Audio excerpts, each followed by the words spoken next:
हाय everyone, मैं Vishal from the team The Right Admission Private Limited.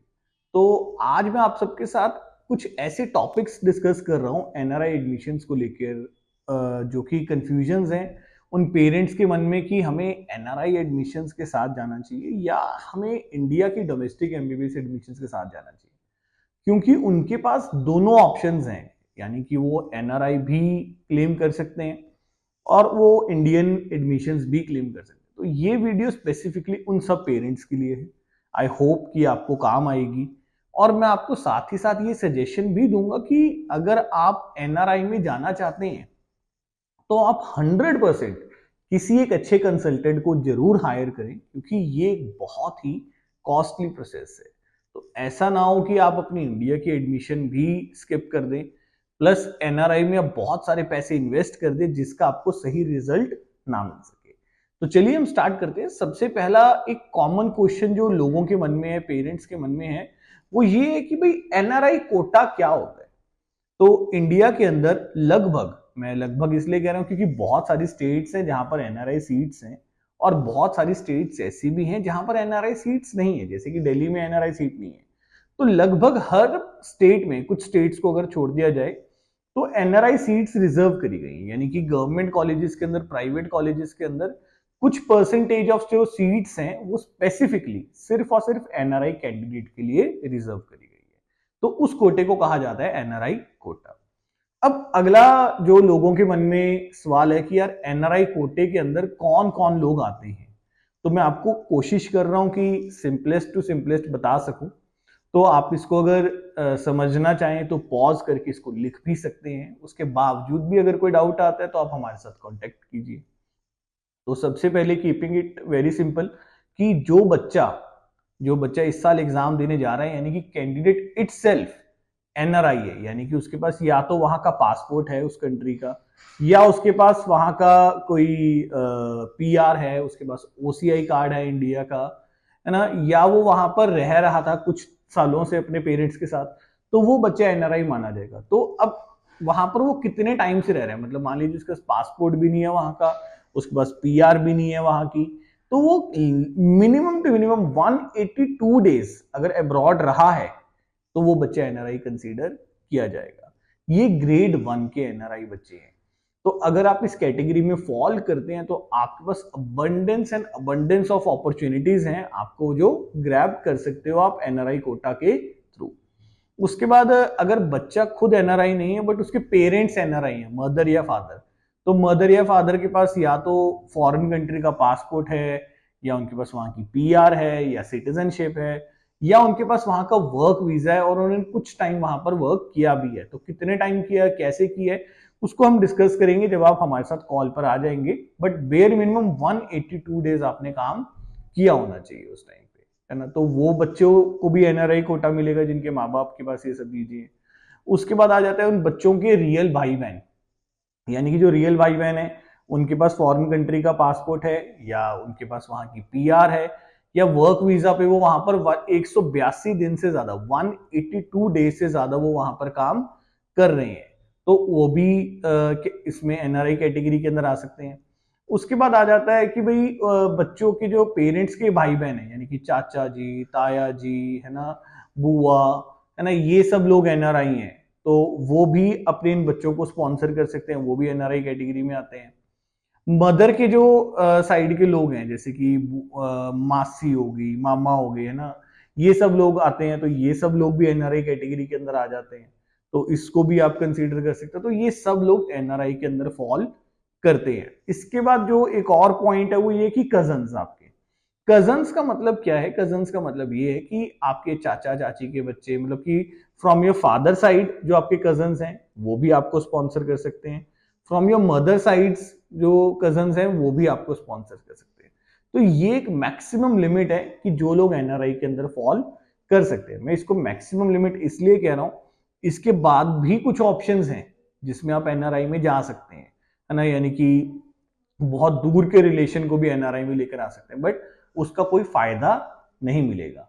तो ये वो मैक्सिमम लिमिट है कि जिसके अंदर हम एनआरआई के अंदर कंसीडर किए जा सकते हैं। उसके बाद आप एक और जो लोगों के मन में पॉइंट है, बहुत कॉमन क्वेश्चन है, और मेरे को तो बहुत फ्रिक्वेंटली व्हाट्सएप पे इंक्वायरी भी आती है कि क्या एनआरआई बच्चे को नीट देने की जरूरत है? Is NRI required to give NEET? तो आप एक चीज को बहुत क्लियरली समझ लीजिए कि अगर आप एमबीबीएस इंडिया से करना चाहते हैं, चाहे आप किसी भी कैटेगरी को बिलोंग करते हैं, चाहे आप किसी भी कोटा को बिलोंग करते हैं, आपको नीट का एग्जाम देना पड़ेगा और उस एग्जाम में पास भी होना पड़ेगा। तो ये आप इस चीज को क्लियरली समझ लीजिए, नीट का एग्जाम के बिना आप किसी भी कोर्स में एमबीबीएस में इंडिया के अंदर एनरोल नहीं हो सकते। तो नीट का एग्जाम यस आप उन सब बच्चों को देना है, आप चाहे किसी भी कैटेगरी को बिलोंग करते हो। फिर उसके बाद अगला क्वेश्चन लोगों के मन में ये आता है कि यार भी बेसिकली एमबीबीएस का एडमिशन प्रोसेस क्या है? तो एमबीबीएस का एडमिशन प्रोसेस बहुत बड़ा है। इसको अगर हम समझें तो मेरे को लगता है कि हम 4-5 वीडियोस बना सकते हैं इस पे कि हाँ यार क्या प्रोसेस है। बट अगेन इसको शॉर्ट करूंगा, आई होप कि ये यूजफुल भी रहे शॉर्ट होने के साथ साथ। तो सबसे पहले क्या होता है कि भी आपको नीट का एग्जाम देने, नीट के एग्जाम के बाद आपका रिजल्ट आएगा, आपको अलग अलग स्टेट की काउंसलिंग प्रोसीजर्स को गो थ्रू करना होगा। काउंसलिंग प्रोसीजर्स में गो थ्रू करके साइन अप करके वहां पर आपको चॉइस फिलिंग करनी है। तो जैसे आप अलग अलग स्टेट्स में पार्टिसिपेट कर रहे हैं अपनी रिक्वायरमेंट के हिसाब से, बजट के हिसाब से, तो वहां पर जब आप उसको चॉइस फिलिंग करेंगे, आपको कॉलेज अलॉट हो जाएगा, तो आपको उस कॉलेज में रिपोर्ट करना है। रिपोर्ट करने के बाद आप वहां पर अगर आपके वो डॉक्यूमेंट सारे एक्सेप्ट हो जाते हैं, सब कुछ ओके हो जाता है, तो वो कॉलेज आपको मिल जाएगा, आप उस कॉलेज में पढ़ना स्टार्ट कर सकते हैं।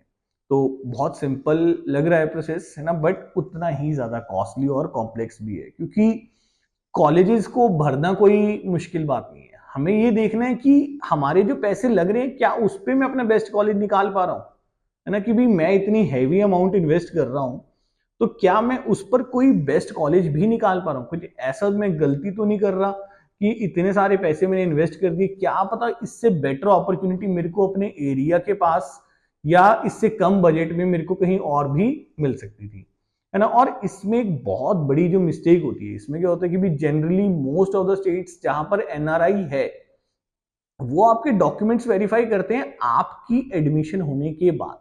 यानी कि जब आपकी एडमिशन हो जाती है उसके बाद वो आपके डॉक्यूमेंट्स वेरीफाई करते हैं। जिसमें प्रॉब्लम क्या आती है, इसमें प्रॉब्लम ये आ जाती है कि भी आप सबसे पहले तो पार्टिसिपेट करने के लिए एक फीस पे करते हैं। अप्रोक्सीमेटली आप पकड़ कर चले कि आप पार्टिसिपेट करने के लिए 2 लाख, 3 लाख, 5 लाख, इतनी तो आपकी सिक्योरिटी डिपॉजिट है जो आपको पे करना है।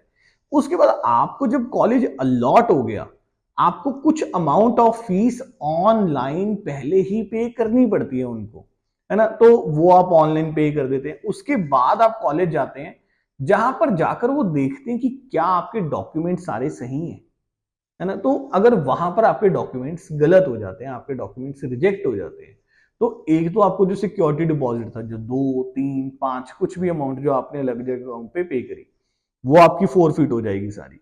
फीस जो आपने पे करी है, फीस अप्रोक्सीमेटली कितनी आप पे कर देते हैं ऑनलाइन, आप पकड़ कर चलिए कि 10 से 20 लाख रुपए आप ऑनलाइन पे करते हैं कॉलेज जाने से पहले। उससे पहले आपको एंटरटेन नहीं किया जाएगा। तो 10-20 लाख रुपए वो भी आपका फोरफिट होगा, सिक्योरिटी डिपॉजिट अमाउंट है वो भी आपकी फोरफिट होगी, और अगर आप रिजेक्ट होगी तो स्टेट से भी परमानेंटली बाहर हो जाएंगे। और अगर यही सेम मिस्टेक आफ्टर राउंड 2 करते हो आप, तो आप परमानेंट पूरी इंडिया की काउंसलिंग से ही बाहर हो जाएंगे। तो बहुत सोच समझ कर लगाना है, एक तो पैसा भी आपका इन्वॉल्व हो रहा है, प्लस आपका जो टाइम है, 1 साल का टाइम जो आपका वो खराब हो गया, वो भी आपका इन्वॉल्व हो रहा है। तो इस वजह से कहा जाता है कि किसी प्रोफेशनल को हायर किया जाए ताकि वो आपकी ये सब चीजों को हैंडल आउट करे, जो आपको ग्राउंड लेवल पर सपोर्ट दे। सिर्फ टेलीफोनिक सपोर्ट से ही काम नहीं चलता, आपको कोई ऐसा व्यक्ति चाहिए जिसके रिप्रेजेंटेटिव्स वहां पर हो, या वो उसकी टीम मेंबर्स में से कोई आपके साथ जाए, आपको कॉलेज में वहां पर सपोर्ट करे। तो अगेन मैं आपको कहूंगा कि किसी ना किसी को जरूर हायर कीजिए, क्योंकि लगता है कि यार एनआरआई में क्या ही मुसीबत आएगी, कि हाँ यार मेरे पास तो एनआरआई का पासपोर्ट है ना, लिस्ट ऑफ डॉक्यूमेंट्स दिए हैं, हम कर लेंगे।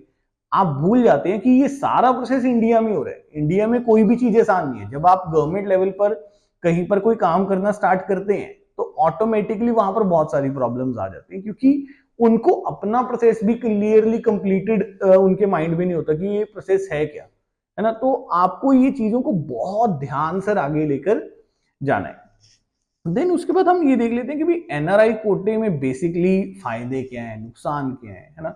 कोई बहुत ज्यादा गैप नहीं है, फायदों का तो पता ही है कि क्या फायदा है, कि सीट्स रिजर्व्ड हैं, कंपटीशन बहुत ज्यादा कम है, यानी कि बहुत हाई कंपटीशन देखने को नहीं मिलता है एनआरआई में। अगर एक इंडियन बच्चा जो इंडिया में एमबीबीएस की गवर्नमेंट सीट लेना चाहता है एक अच्छे कॉलेज में, तो उसको जो स्कोर चाहिए अप्रोक्सीमेटली 670 680 वो स्कोर चाहिए। और उसी सेम कॉलेज में अगर आप एनआरआई एडमिशन लेना चाहते हो तो वो आपको 250 नंबर पे भी मिल जाएगी। तो कंपटीशन बहुत कम है। तो एनआरआई बच्चा जो सीट 220 230 250 नंबर पे भी ले लेता है, इंडियन बच्चे को वो सीट जो मिलेगी वो 660 670 इतने हैवी स्कोर पर मिलेगी।